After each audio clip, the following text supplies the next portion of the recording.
Shalom kekasih Kristus. Salam waktunya mengalami terobosan. Pendengar renungan melekat dalam Tuhan, senang rasanya saya dapat menyapa kembali saudara semua. Mari kita jalani hari ini dengan penuh semangat dan tetap percaya pada Tuhan, karena Dia selalu beserta kita. Mari tetaplah melekat dalam Tuhan melalui renungan hari ini, agar iman kita kuat dan mampu menghadapi tantangan hidup. Mari kita berdoa. Tuhan Yesus, terima kasih buat kesempatan yang indah pada hari ini, di mana kembali Engkau menghiasi hati dan pikiran kami dengan kebenaran firman Tuhan. Biarlah firman-Mu merupakan isi hati-Mu untuk kami semua, agar kami dapat berjalan sesuai dengan kebenaran firman-Mu Tuhan.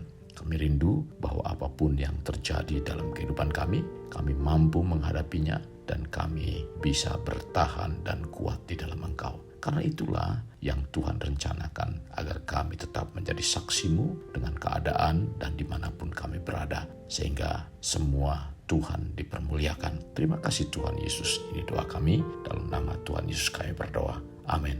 Melekat dalam Tuhan bertema maju dan hadapi. Firman Tuhan terdapat dalam kitab Keluaran pasal 15 ayat 23. Demikian firman-Nya, sampailah mereka ke Mara, tetapi mereka tidak dapat meminum air yang di Mara itu, karena pahit rasanya. Itulah sebabnya dinamai orang tempat itu Mara. Kekasih Kristus, ayat ini menceritakan bangsa Israel mengalami kesusahan ketika Musa memerintahkan mereka berangkat dari Laut Tebrau ke padang gurun Syur. Sesampainya di tempat yang dituju tidak didapati air, lalu melanjutkan perjalanan, ternyata mendapat masalah lagi. Demikianlah yang dialami oleh setiap kita dalam memerankan kehidupan. Dapat dipastikan suatu saat akan menghadapi masalah demi masalah dengan silih berganti. Masalah yang dihadapi pun beragam. Ada yang mengejutkan tetapi akhirnya menyenangkan. Ada juga yang tidak menyenangkan dan berkepanjangan. Permasalahannya yang harus kita sikapi sekarang ini adalah bukan mengapa permasalahan itu datang, tetapi yang harus kita sikapi adalah bagaimana kita maju dan menghadapi untuk merespon masalah tersebut. Kisah keluarnya bangsa Israel dari tanah Mesir menggambarkan tentang bagaimana perjalanan kehidupan orang percaya yang harus melewati banyak tantangan untuk menerima berkat dari Tuhan. Setiap orang percaya harus maju untuk menghadapi semua tantangan dalam kehidupannya. Bangsa Israel ini telah menyeberangi Laut Tebrau yang dipimpin Musa dengan penyertaan Tuhan. Tak kala Musa mengulurkan tangannya ke atas laut, lalu terbelah air laut itu. Dari peristiwa ini sesungguhnya bangsa Israel mengalami pertolongan Tuhan yang dahsyat, dan itu merupakan kemenangan besar. Setelah itu, mereka harus meneruskan perjalanannya dengan menghadapi tantangan lain, yaitu masuk ke tanah Kanaan sebagaimana yang dijanjikan Tuhan. Setelah melewati kemenangan besar itu dengan berhasil menyeberangi Laut Tebrau, bangsa Israel diperhadapkan kepada masalah lain lagi, yaitu kelelahan dan kehausan. Tidak ada perjalanan yang mulus dan bebas hambatan. Namun demikian, Tuhan selalu hadir menyertai untuk memberikan pertolongan. Tuhan mau mengajarkan kepada bangsa ini bahwa sekalipun mereka harus melintasi padang gurun, mereka tetap dilindungi dan disertai oleh Tuhan. Tuhan ingin agar mereka tetap percaya untuk maju dan hadapi semua tantangan, karena Tuhan yang menuntun perjalanan mereka. Tuhan sedang melatih mereka untuk tetap percaya dan mengandalkan Tuhan. Memang hidup yang kita jalani penuh tanda tanya. Maksudnya adalah banyak yang tidak dapat diduga atau tidak dapat kita prediksi sebelumnya.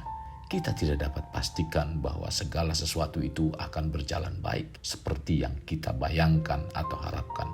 Hari ini mungkin penuh sukacita, besok kita mengalami sebaliknya. Mungkin saja hari ini kita mengalami keberhasilan, besok belum tentu, dan seterusnya, yaitu menyenangkan maupun mengecewakan. Kehidupan seperti padang gurun inilah terkadang kita harus melewatinya. Namun semua keadaan itu jangan membuat kita mudah kecewa dan putus asa, tetapi sebaliknya kita harus tetap maju dan hadapi. Jadikanlah semuanya itu sebagai pengalaman hidup, entahkah itu baik atau buruk. Karena proses ini membuat iman kita menjadi semakin kuat dan bertumbuh dewasa. Melalui setiap kesulitan dan hal yang tidak menyenangkan yang telah kita alami itu merupakan ujian untuk menjadikan kita lebih baik lagi sehingga dapat menjadi saksi bagi Tuhan. Dalam Ayub 23 ayat 10 mengatakan, "Karena ia tahu jalan hidupku, seandainya ia menguji aku akan timbul seperti emas." Demikian dalam Yesaya 48 ayat 10 mengatakan, "Sesungguhnya aku telah memurnikan engkau, namun bukan seperti perak, tetapi aku telah menguji engkau dalam dapur kesengsaraan." Kekasih Kristus, kita memang percaya dan beriman bahwa Tuhan mencurahkan pertolongan dan berkat-Nya. Lalu kita maju dan menghadapinya dengan iman. Iman yang dimaksudkan di sini bukanlah suatu tindakan nekat, tetapi tindakan yang yakin akan firman Allah terjadi dalam hidup kita. Karena standarnya bukan pada hidup kita, tetapi kepada firman Tuhan. Dalam Yeremia 29 ayat 11 mengatakan, "Sebab aku ini mengetahui rancangan-rancangan apa yang ada padaku mengenai kamu. Demikianlah firman Tuhan, yaitu rancangan damai sejahtera dan bukan rancangan kecelakaan, untuk memberikan kepadamu hari depan yang penuh harapan." Lalu dalam Amsal 23 ayat 18 mengatakan, "Karena masa depan sungguh ada dan harapanmu tidak akan hilang." Tuhan mengetahui rasa air di Mara itu pahit, tetapi Tuhan mau melihat sikap mereka. Masihkah mereka tetap mempunyai iman kepada Tuhan yang telah mengadakan mujizat membelah Laut Tebrau secara nyata dilihat oleh mata mereka? Masakan permasalahan kehausan di padang gurun dibiarkan oleh Tuhan? Ingat, Tuhan selalu punya jalan saat tiada jalan. Musa tidak berhenti karena masalah, tetapi ia maju dan menghadapi dengan berseru-seru kepada Tuhan. Hal ini dilakukan karena Musa yakin bahwa pertolongan datang hanya dari Tuhan saja. Dalam Keluaran 15 ayat 26 mengatakan, "Jika kamu sungguh-sungguh mendengarkan suara Tuhan Allahmu dan melakukan apa yang benar di matanya, dan memasang telingamu kepada perintah-perintahnya dan tetap mengikuti segala ketetapannya, maka aku tidak akan menimpakan kepadamu penyakit manapun yang telah kutimpahkan kepada orang Mesir, sebab aku Tuhanlah yang menyembuhkan engkau." Inilah Tuhan kita yang saudara dan saya sembah. Saat kita menjalankan apa yang diperintahkannya, maju dan hadapi, karena Tuhan telah siap mencurahkan pertolongan dan menyatakan kuasa-Nya.